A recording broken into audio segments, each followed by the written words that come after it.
Hello everybody and welcome back to some more Brokencraft. I have decided that I will name this series and all of my vanilla series for the future Brokencraft. My name is Fikibreaker and let's go have some fun.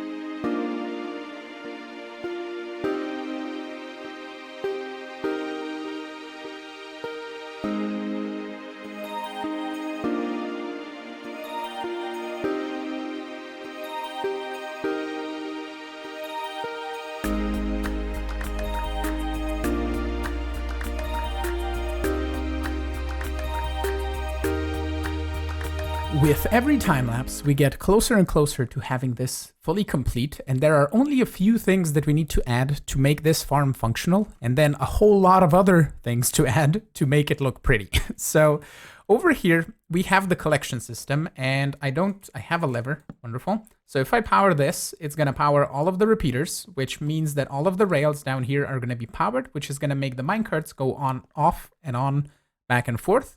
So I'm gonna hook this line to the AFK spot up top at some point. So we're going to have a pressure plate possibly that we're going to stand on, or just a lever or something that we flick to make the farm turn on and off. And it's going to turn on the clock that we still haven't built up top. And it's also going to turn on this so the farm starts collecting the drops and we don't have minecarts going here all the time.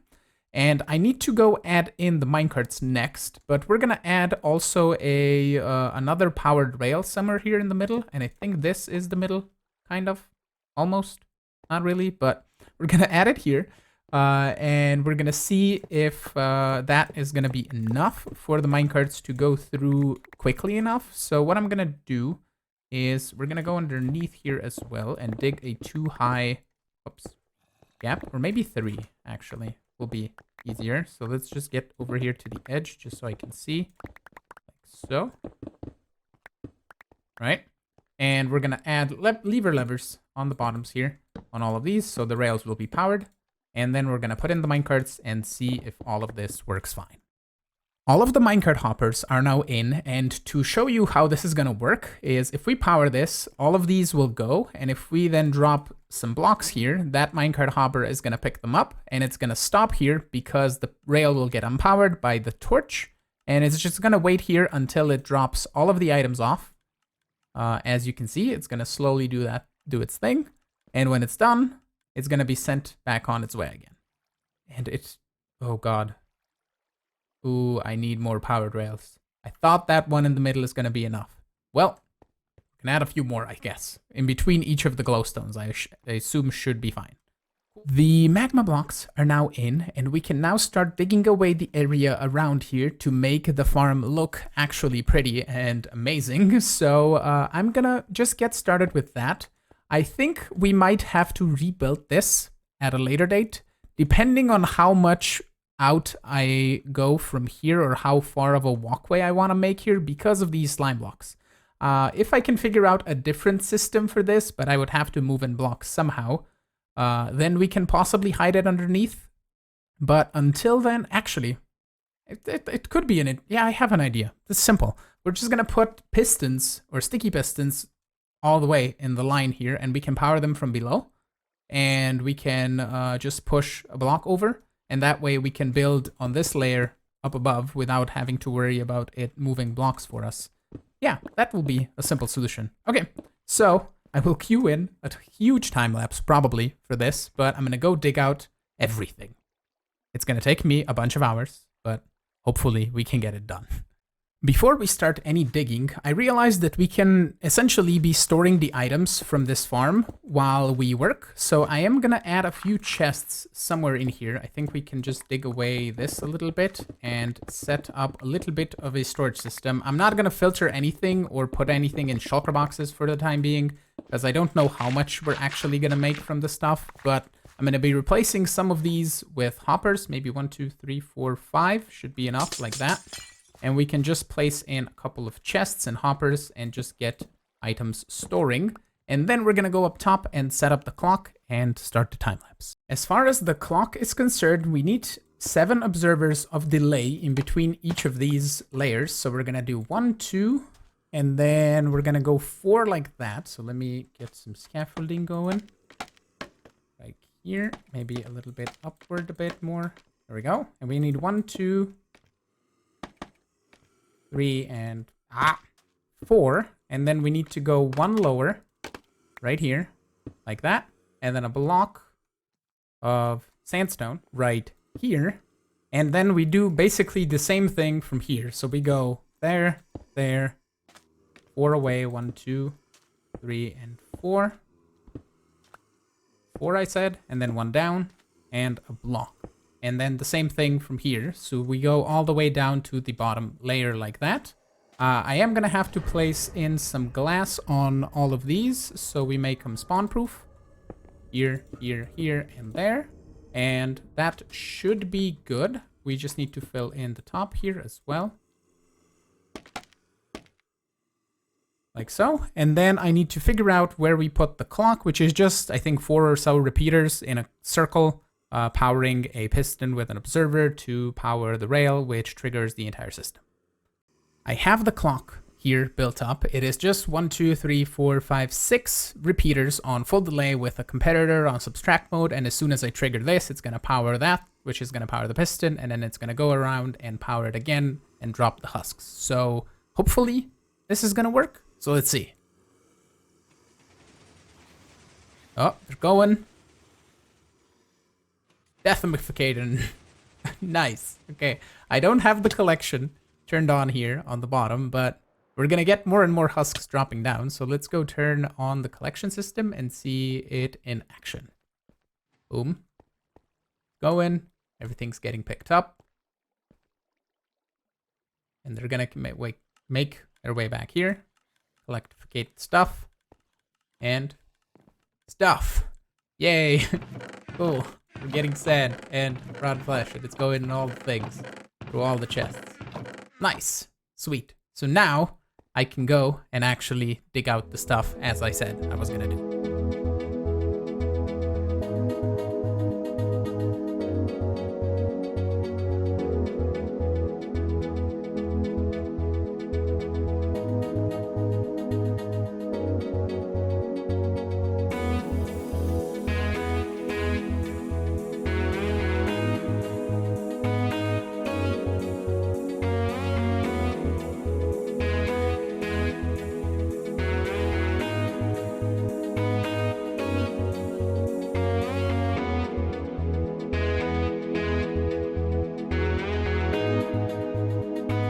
That last time lapse was 2.5 hours worth of work, a little bit more even, and we have a whole lot more to do, so we're gonna get on with that in just a moment. But down here I have sorted out a little bit with the redstone. So I have moved the pistons down here. So instead of slime blocks, because they would attach to the slabs on top, we are using just regular pistons, and then I have torches underneath powering all of those. And we're going to have repeaters in a line over here and then a line of redstone, and we can just power the middle of it from the outside at some point. So that is just how the redstone is going to look for the time being. I might see if I want to move the entire thing down and make it a bit of a better solution, but we'll see. Depends. For the time being, we're just going to go and do a whole bunch more of digging, but at least it's gotten a little bit easier since we have this top bit. Because we can count from there to here, and I believe it was 31 blocks. So we can just count it up and cut a line there and just dig all of it.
We have made significant progress now. We're pretty much halfway done, a little bit more than half, but it is coming along nicely. And I just want to show you, because I was thinking, I could have decided to blow this up, but I kind of didn't decide that I wanted these stairs before I built the farm, and blowing it up after would be highly difficult without destroying everything there. And I just like it, digging it out. It's kind of nice. It's relaxing, plus the added benefit of getting all of these. So the black ones are stone. The brown, or the gray ones, sorry, are cobblestone. Yellow ones are sandstone and sand. And then we also have one full of granite, one full of andesite, and one full of diorite. So you get a whole bunch of resources, and we're halfway done. So we're gonna get twice as much of this, possibly, out of this. And right now, I'm at a point where I have to move the furnace array very soon. So I still have a few lava buckets here. So what I'm thinking is we grab another shulker box of sandstone and get that cooking into smooth sandstone. So I'm just gonna grab it here. And what I do is I put in 6 stacks per chest. So that is divided kind of like into 4 equally. So we do that, and we can just grab the rest, and it's 1, 2, 3, 4, 5, 6, and then I add one more, and one more. And I don't know how many full lava buckets we have in the back here. We have 2 in there, 1 in there. We could sneak a few around so each of the furnaces can still process everything. We have 2, 2, 2, and 3. So we can grab one here, toss it in here, toss it in there. So that should be equal. Cool.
All of those time lapses combined took over 8 hours of digging, and we're not really nowhere near done, but we still have quite a ways to go because we have this ugly wall that is here on this side that needs to go, which is a little bit more work, and we're just gonna basically have to clear it out as far as, I don't know, 3 blocks on top or maybe more, because there's just a giant mountain over here, so we're gonna have to figure out how we're gonna make it look pretty and how far back we're gonna go with just the regular sand. But this needs to kind of like curve over, or at least go away a little bit.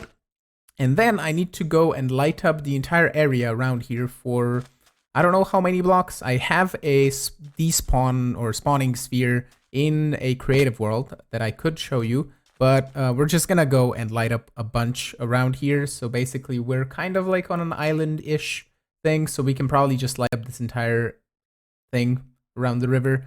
I think we need to light up a little bit more here on this side, but basically a giant circle around here needs to be lit up.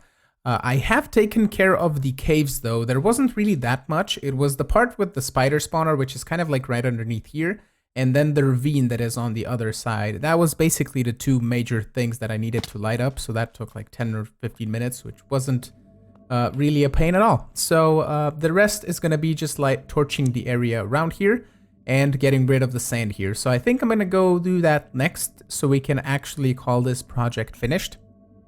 After we're done, we then have to move our nether portal, which has regenerated up there on top when I went through, which is fine. It's going to move somewhere, probably either on top of the stairs or maybe somewhere inside the stairs, maybe. I'm not sure yet.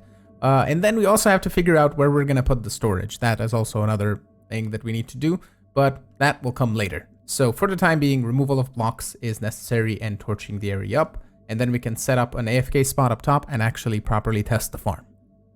As you can see around me here, we have pretty much all of the places lit up that need to be lit up. I think so. I'm going to hop on here at the AFK spot if I can reach it. Nope, there ain't another rocket.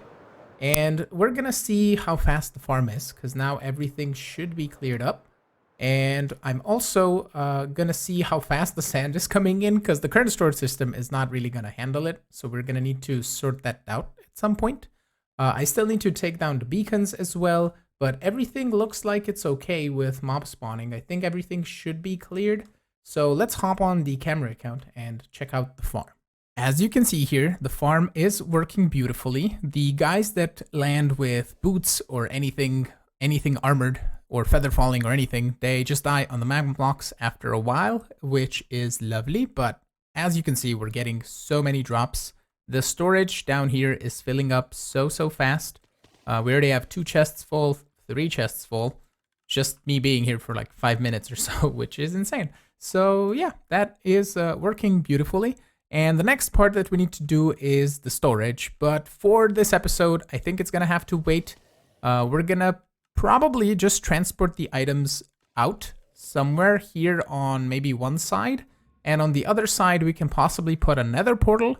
Or maybe we can even do 2 in 1. We can just put the nether portal kind of like in a square inside of the wall here. And we can then put chests on the side for storage, because we only need, I don't know, maybe 3 double chests or so for storage, because we're going to fill everything in shulker boxes. And we can just AFK simply to get shulker boxes of sand. And I have already cleared out those chests a couple of times. You can see I have 3 chests over here. This is all sand, I believe, that we've gotten. This is from the dig and also from the farm.